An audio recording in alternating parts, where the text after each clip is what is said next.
The world around us is hostile to the Word of God and to biblical values, but we are called to be salt and light, to stand for truth in a decaying culture. We are not called to run from the fire, but be willing to step into the fire. God has placed you at this time in history on purpose and for a purpose. Join us as we get better equipped to address civics and culture from a biblical worldview. Welcome to Into the Fire, powered by Dream City Church. Let's welcome our hosts Alison Furno and Debi Vandenboom. Today's topic is Journey from Church Kid to Gay Bars to Following Christ, with special guest Garry Ingraham, the Executive Director for Love and Truth Network. Garry, thank you so much for being on the show today. Thanks for having me. I'm glad to be here. Yeah, so this is going to be a very interesting topic. You know, a lot of people think that if they just have their kids in church, that they will be shielded from all of this sexualization we're seeing within our culture. But we see stories all across the nation about children leaving the church, especially when they grow up. They leave the church and they're struggling with their sexuality now more than ever. So I know, Garry, this is a topic that's close to you. Can you tell us your story? Sure. So I grew up in church, similar to what you're talking about. I don't remember a time that I wasn't in church. I'm the youngest of 5 kids, and my parents found out they were having me when my mom was 42 and my dad was 44. They weren't happy about that. They thought they were done having kids.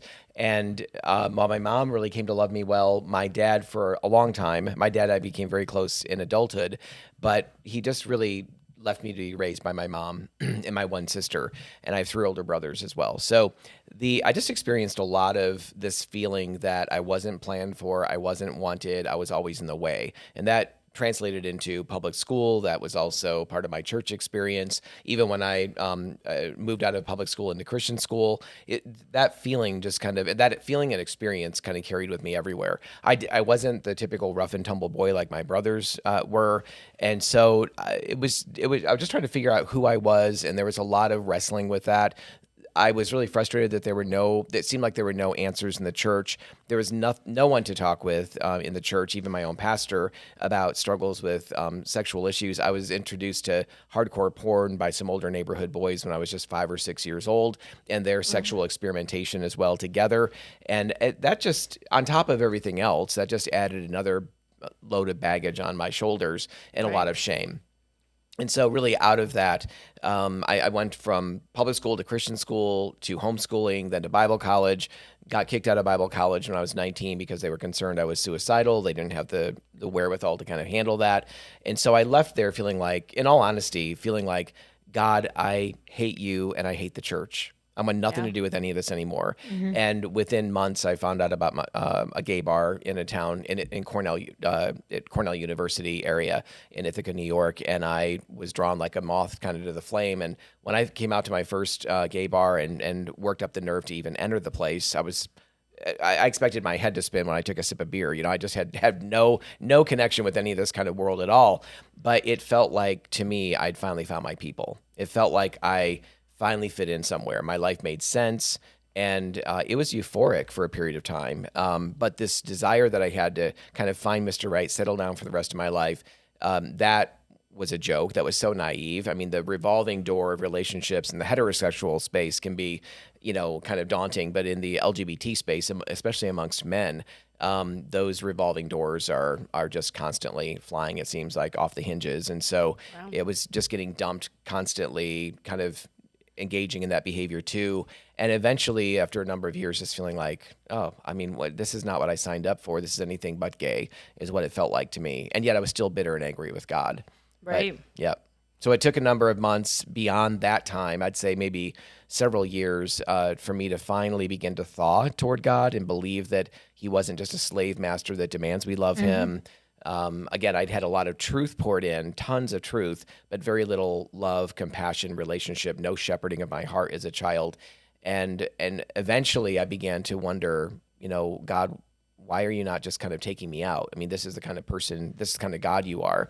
And when that didn't happen, I began to wonder, well, maybe he's more than I thought, obviously.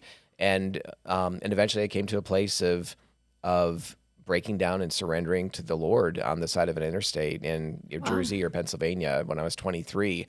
And it was my salvation wasn't the neat Romans Road prayer I'd prayed as a kid, because there was no surrender in that. It was fire insurance basically for me back then. Right. But this was finally for the first time a surrender of, God, I don't know if you want what's left of me. I've made a mess of my life, but if you want what's left of me, you can have it. And that was my first surrender. Wow. Yeah. Yeah. And something you said at the very beginning is so impactful, that you were talking about how you weren't planned and you felt that in your home and with you. Yeah. And that's something that parents always have to remember. What you say to your kids is so important, because that does. And I know a lot of younger parents now, they don't always think about what they're saying, but they say things a lot. And we've talked about this in different episodes with culture, where they're like, my kids are annoying, they're a burden, they're, and they might not necessarily mean it as bad as they do, but how much that stuff sticks with you, right? Because it's your parents. Yes. And having that feeling, now you have to wrestle with that experience. And do you think a lot of people, because I feel this way within the church too, like a lot of people tie their experiences with, like, why won't you take me out of this, God? Kind of what you're saying, like, and you blame God for your experiences, because sometimes you just don't know who else to blame or what else to blame, right? Mm-hmm. And I think it seems to be something very common. So, something else you brought up was you can't just like manage behavior. You can't just, have that. So how do we start this conversation of talking to other people, other families about, particularly teaching our kids about this stuff earlier so they don't get in these types of traps? Mm-hmm. Well, one of the things I've learned is similar to the idea that the big question of how can a good God allow evil in the world? Well, of course he does. Right. And the problem of sin and all of that. But the other thing I wrestled with is, well, God, this is supposed to be your church. So why are you not stepping in to fix what the church is not doing? And I had to learn that God doesn't just rush in and fix all of the gaps in the church. So if the church is not really functioning as the hands and feet of Jesus, then there's a gap there. And people are going to feel the suffering, sometimes for years, sometimes for decades, in the lack of where the church is not really being the hands and feet of Jesus. So both in terms of communicating truth and loving in deep and profound ways, right? And so I would say that's a primary thing. But I think with the church being willing to hear, not just willing, but wanting to hear the stories of people who are hurting and suffering, and recognizing that there may be lots of things coming out of their mouth that from their perspective feel concrete and feel very factual, and yet in many times they're not. We don't remember everything perfectly.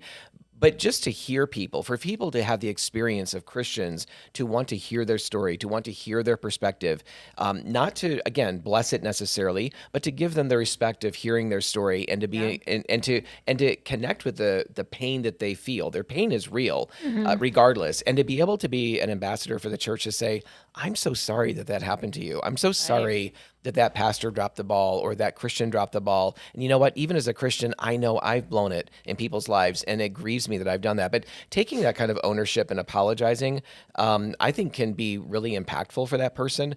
But just asking the question of, I'd love to hear your story, and allowing them to go deep and to build trust that you're not just going to grab the first Bible verse and stomp on them the moment they say something theologically incorrect or whatever, but you're really going to hear them out and build that trust and build that relationship. I think that's the beginning of it. I think so too, because there are a lot of people who are judgmental for the wrong reasons, right? We have to have judgments to make good decisions. That's right. Right? But our job is not to judge the salvation of other people, or to say, oh, well, you have this sin and I would never do something like that. And, and I think there are a lot of Christians within churches that give that condescending vibe that makes it, where I talk about this all the time. When I talk to people who don't go to church, their answer always, I don't know where this is from, but they're like, if I walk into a church, I'm going to get struck down with lightning. Right. And that's, the roof's going to fall in. Yeah. Right. And so, it's like, where does that come from? But there is in a lot of churches that spirit of judgment where it's like, you feel like you are not good enough to be there. And that is something that, regardless of where people are at, we've all sinned. We all have issues. Nobody's perfect. So just like you're saying, like, I need to be able to meet you where you're at and say, yeah, tell me about it. Like, that's so interesting, and like caring enough to just care to listen. Right. I agree. I think that's huge. Yeah.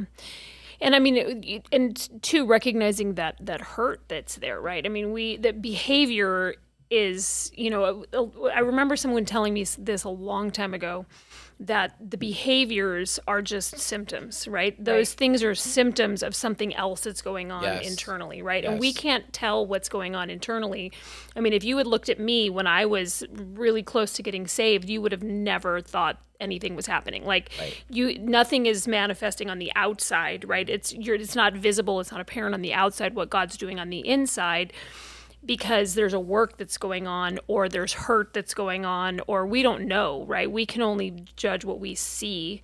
And those things, that's not a complete picture of the history that you had, or what somebody else might be going through, why they're behaving the way that they are. That's not the issue. The issue is not the behavior. The issue is, why are they in that place? Like, what happened, and how can we allow God? I mean, that was, Jesus with the woman at the well, right? It wasn't about what she had done. It was trying to connect with her as a person, and so that she felt seen, right? Which is what you were talking about. Right. Wow. Well, what a different experience or situation would church be? How different would church be if we came not just to get fed, but to feed other people? Yes. Right? Yes. And to help build bridges and heal people, coming with that heart of serving, right? Not just, well, what is the pastor going to tell me today that can help me through my walk with Jesus and and although that's good, we need that. But it's also like, this should be a place of healing. Yes. And you're 100% right. That starts with asking questions. And that's something too often we don't do. We say, oh, this is what okay, got it. Yeah, that's crazy. And, and people are so in their own heads that they're not doing that. But the truth is, we do help heal each other with Jesus working through us when we're willing. Right. Well, and I love what you're talking about, because God eventually brought me to what I describe as a teaching hospital church.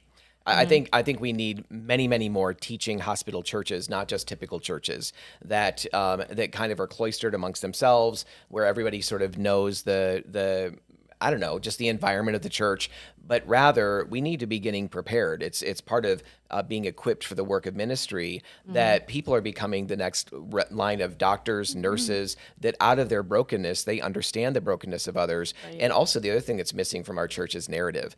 And people are not telling their stories. They're not telling their full testimonies. If they do tell a testimony, it's so cleaned up that nobody can relate to. It's like, did you even need Jesus? I'm not so sure. You know what I mean? So we have got to become those kind of teaching hospitals, sort of churches that people can come and find wholeness and healing. Right. Yeah. So can you explain the Love and Truth Network? We kind of started to talk about it a little bit, but how does, we're talking about, how do you love somebody by first showing them that you care? Yes. So how do you pair truth with that without being, I think most people don't want to, if they don't want to talk about it, they don't want to be rude, they don't want to be offensive, and they don't want to come off as somebody who doesn't accept everybody. Right. Right. Well, I think that, so I was on staff at a church for 12 years after all of this kind of full circle of God bringing me back home and really redeeming and rescuing my life, and using this church to redeem and rescue me. And that was that very church that hired me, and I worked on staff there for 12 years. My final role is as a pastor of Soul Care Ministries and overseeing support groups and recovery programs and counseling. And in that space, though, I think that what Love and Truth Network is about, we started that ministry 11 years ago now, is we travel nationally and to speak and teach in churches and equip pastors, do a lot of online training as well. But we want to work with churches that recognize it's not just that we have a program issue.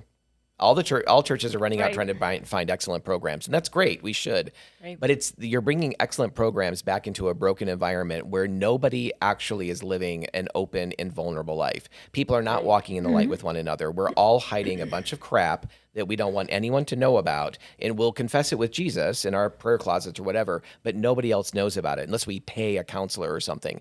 And we have to change the environments of our churches to become those kind of places where there's an invitation of being known and being loved in that knowing. Again, being loved doesn't mean we're going to approve of sin, but it does mean we're going to love the person. Right. And the more that person is loved, and the more that we communicate truth with in concert with that love, which is why we named our ministry Love and Truth Network, the more that we do that, the more that person knows that there's an environment, a space in this church where they can find healing and wholeness, where people want to hear their story, no matter how bad it is. Right. And they don't have to live in the shame and the fear of rejection, because the church models an openness and transparency. Yeah, and I think that's so good because, I mean, I say this all the time, but that, as humans, we tend to either be way on the love side or way on the truth side. Like it's either we're not going to say anything to you, and I know people on both ends of the spectrum, right? The ones it's easier to fall one way or the other. It really is to either be, it's what Harrison Butker, just that speech he talked about, the Church of Nice, right? That it's like we're going to love everything about you, and we're not going to tell you anything, nothing, we're not going to say anything is wrong. Which is not correct. And then on the other side, it's like, let me smack you over the head with my Bible and you're going to hell, right? Yes. Yep. Right. And so, a lot of people did grow up with that kind of church environment. And so we tend to do a terrible job of walking in both. But I mean, really, that's what Jesus modeled for us, right? Of being full of the grace truth. and truth. Yes. John Full says of grace and truth and being in that. And I think this area that we're talking about today about sexual identity, that's the worst as far as like, I feel like people have a really hard time, Christians have a really hard time, especially in that area. If you're talking about drug addiction or homelessness or some other things, like it's easier for us as human beings to walk a little bit more in that love and truth. Yep. But when you're talking about anything sexual, whether it's abortion, whether it's pornography, whether it's homosexuality, transgender, any of those areas, right? That we have we get really squeamish and don't want to talk about it, but then the world is talking about those things, right? There are predators out there talking about those things. They're online. So whether you're a child or whether you are an adult that's vulnerable to that type of sin, right? We all have different propensities for different types of sin that we're more vulnerable to, whether it's violence or addiction or whatever. We all have those areas where, you may not be tempted in one area that I am and the other way around. But those things that are the church at large, right? That it has been very silent for so many years on that. And it's just such this big monster now, it seems like, in the culture of everything.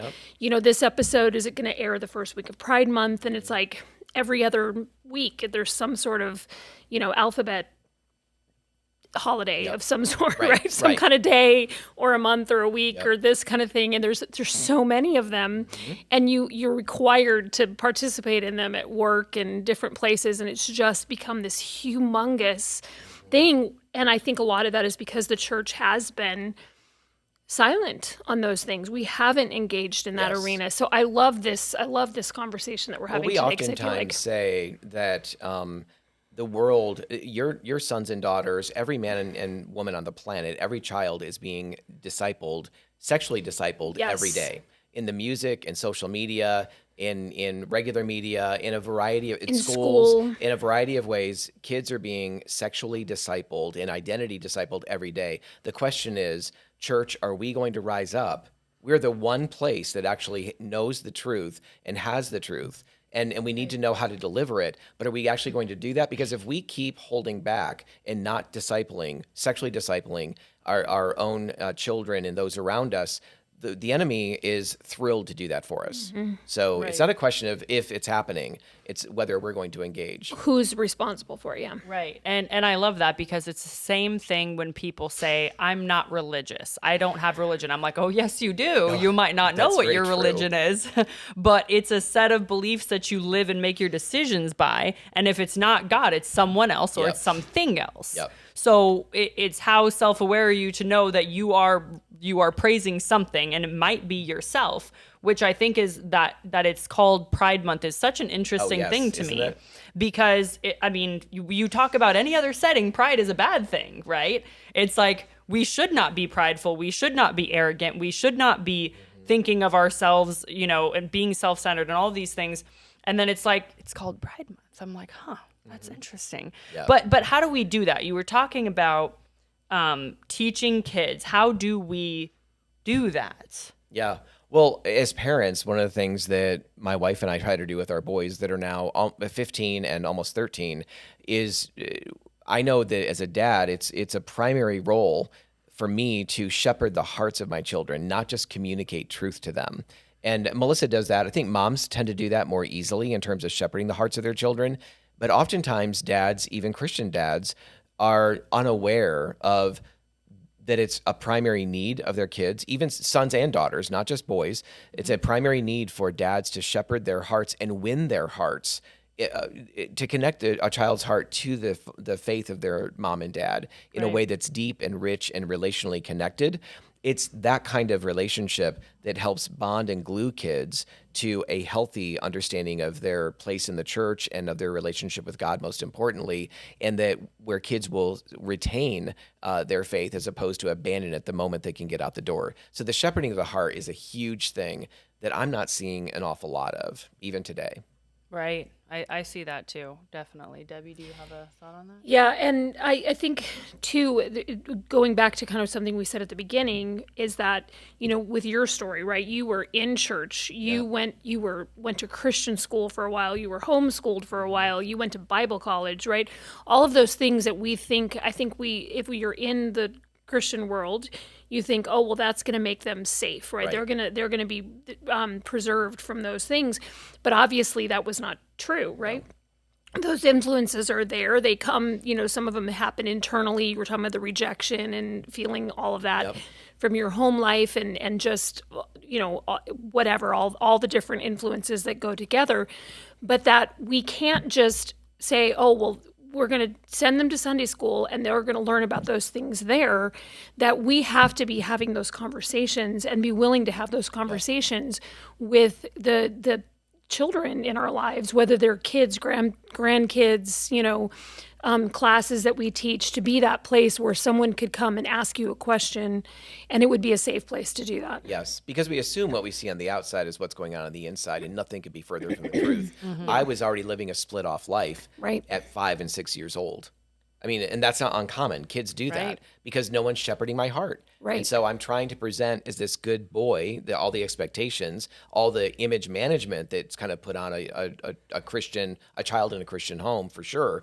And yet our insides can be completely different from that. And we learn to live this double life and split off from ourselves. I love that in image management. That paints such a good picture. Because I think that's true. Like, we're putting up a front and sorry. And it goes back with what you said earlier about fire insurance. I don't know, that may be a phrase that not everybody is familiar with. If you're not a church person. Not wanting to go to hell, but go to heaven. Right. Yes, and but again, that's that image protection, right? It's that, oh, well, I'm going to be okay because I'm a Christian. And so I've got it all together.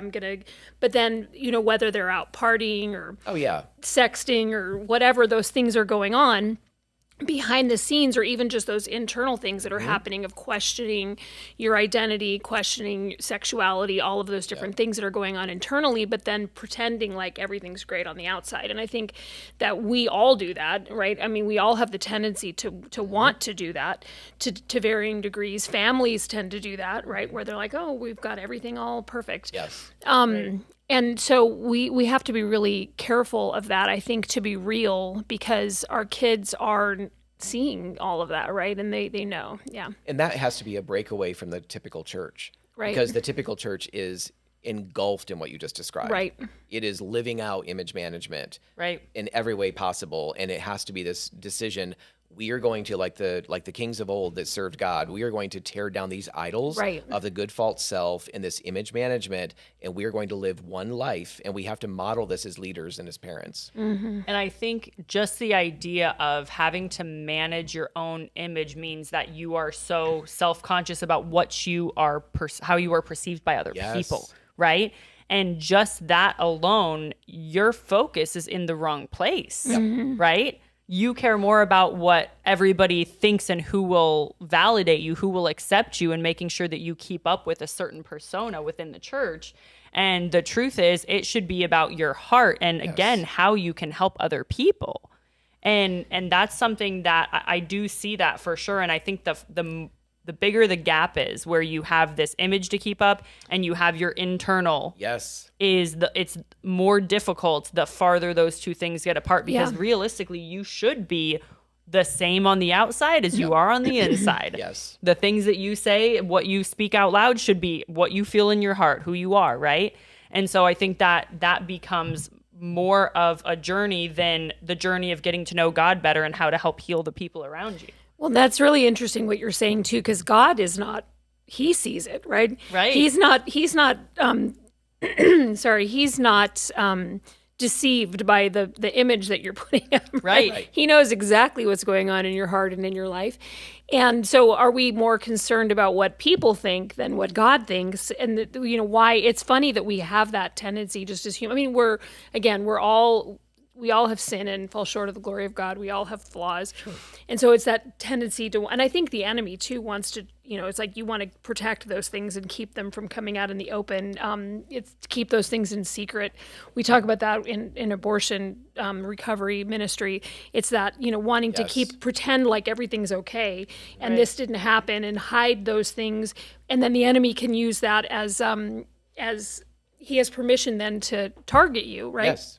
And so I see that a lot with women who have not told anybody about having an abortion, which it's similar in the way that the enemy operates in all of these sexual areas.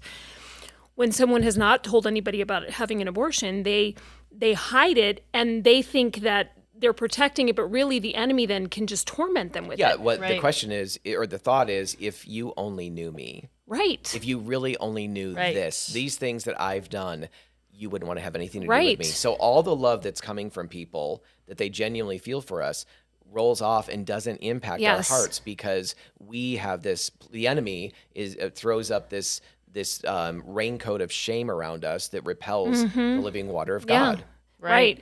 And then once that's ripped off, it's amazing to see what happens. Yes. I mean, it really is. Once that Band-Aid is ripped off and they're willing to be vulnerable with other people who are who love and accept them and have that compassion, it's amazing to see the transformation that happens. And then that internal battle really dies down a lot, because it's no longer secret. Like the enemy loves to operate in secret and torment us in secret over our thoughts or behaviors or whatever it is. And so when it's no longer a secret, then Yeah. And you can lie to yourself to pacify that pain, but you can't lie to God. Mm-hmm. And just like you guys are saying, you can't lie to God. And so if you can get to that point where you're just as real with yourself as you are with God, he will work through those problems with you. But he can only help you as much as you're willing to be real with yourself. And with others. Right. And with others. Yeah. And I do really believe that the things that are hidden are the things that have power over you. Absolutely. Right? 100%. So when you shed light on your issues, the enemy no longer has power to deceive you and twist you with those things. Right. It's the first step in getting that healing. Yeah. Absolutely, and having people that are willing to listen to it. So talk a little bit more about your ministry and how has God used that to heal other people? Sure. So our main ministry is helping local churches become equipped to shift their environments to become places, again, more of teaching hospitals, places where when 1 John 1:7 says, if we walk in the light as he, God is in the light, we have fellowship with one another. But when that's not happening, when we're actually not walking the light, we see the converse is true. We might call it fellowship, but it's not biblical fellowship because we're largely unknown. We're just relating to each other's best parts of ourselves and not anything else. So helping churches really, go below the surface, helping churches become those teaching hospitals and staying with it for the long haul. We have no interest really in just going in and just doing a weekend ministry event and then we're on to the next thing and they're on to their next thing. We want to use those weekend ministry events and those retreats or conferences or online trainings as a way to really strengthen and walk with a church, walk with its leadership over the course of time to see those local churches become really deep places, deep wells of healing and transformation. Right. And your ministry covers a wide variety of issues, right? All It's kinds not- of sexual, it's not just LGBT by a long shot, because what's consuming the church is not LGBT issues. It's all of the heterosexual sexual brokenness that's going on within the church. It's all of the hidden areas. Some of it is being in bondage to self-righteousness. There's religious spirits, so religious behaviors also that are binding the church. So we address really all of those things with the particular care and concern around sexual brokenness and identity. Certainly, those are very important to us. But we have a podcast also we do every week, and I'm interviewing detransitioners and people from all walks of life, pastors, some monologue, but that's also another avenue that we use. Yeah. And I mean, because really all of those, I mean, pornography is just skyrocketed Rampant. and In the pulpit too. Yeah. And sex outside of marriage, living together before marriage, all of those things are they're the norm now. Yes. As they used to not be the norm. And they've become so normalized that so it is, there's a wide variety. And again, I'm so glad, it's great to be able to have these conversations. I'm glad we have the opportunity here, that we have the freedom to talk about that here at this church, and what your ministry is doing, because so many people are not talking about any of those things. Yep. And we see the fruit of it. And it's not just that the Bible says it's wrong. Of course, that's true. But it's also because we love people too much, right. And we know what it's like to live in the bondage to that stuff, and to think that freedom is keeping a lid on it and not letting anyone know, when in fact, no, it's actually being known and finding that openness and vulnerability where freedom really comes from. Yeah. Right. I love that. It's true. We love people too much. I think about that too. I'm like, I might offend you or I might make you angry. Yep. But the truth is, if I really want you to be happy, you have to have that freedom. You can't stay in that deception. So I have one more question for you, and that is, what advice would you give to the church, just as a whole? How do you speak truth in love when dealing with these really sensitive issues, these sexual issues that we're seeing exploding in our culture? Well, again, if churches will get serious about shifting their culture, if they'll get serious about telling their stories, and they start to develop an atmosphere where it's normal to tell stories of all kinds, sexual brokenness, the woman who's overcome abortion, the man who's overcome the reality that he forced her essentially to have an abortion, he's repented of that and telling his story. So there's all kinds of stories that every one of us have, multiple stories. Telling those and creating the soil in which people coming into our churches are like, I've never heard anything like this in my church. I've never even knew this existed. And their hearts connect with that and they're longing for that. I think that's a huge part of it. And then also I believe that every man, every daughter of God needs a band of brothers, 3 or 4 others, women, men, to walk alongside of them in a way that is completely missing in the church today. There's men's groups and women's groups, and they go about this deep. They go, for those listening, a half inch, an inch deep, maybe. But we need those deeper groups where we can be fully known and fully loved and grow in connection with one another and in discipleship of one another. Yeah, I love that so much. And I'm going to add one more on here. Can you really quickly talk about your book? Sure. So I finally wrote my book, and it came out in December, and it really spans that time period we were talking about earlier. From I tell a little bit about my parents' story in the first chapter, and then I talk about stages of development over the next 4 chapters connected to my story, and then I go on up to the point of coming to genuine faith in Christ at 23. And I try to be really, really open and vulnerable without being overly graphic. And so I don't want to sugarcoat anything, but I want people to hear the real story of what it was like as a kid growing up in the church, in a pretty typical Christian home, pretty typical church actually, and what that experience can be like and how lost we can get even in the midst of all that. And the title of your book is? Am I Gay? And I would tell anybody, if you go on Amazon to buy it, just type my first or last name in with it, because otherwise it pulls up a whole bunch of garbage you don't want to see. So. And your name is it'll my be first name printed. is Garry, yes, 2 R's. Yeah. Awesome. And it'll be in the show notes. We'll add the put title and his name and all that. Perfect. Well, thank you so much, Garry, for coming on the show today. It's been fun. And thank you for listening to Into the Fire, powered by Dream City Church. You can listen to this podcast on Apple and Spotify and follow us on social media. Find all the info on the show notes. To learn more about Dream City Church, visit our website at dreamcitychurch.us. Thanks for listening.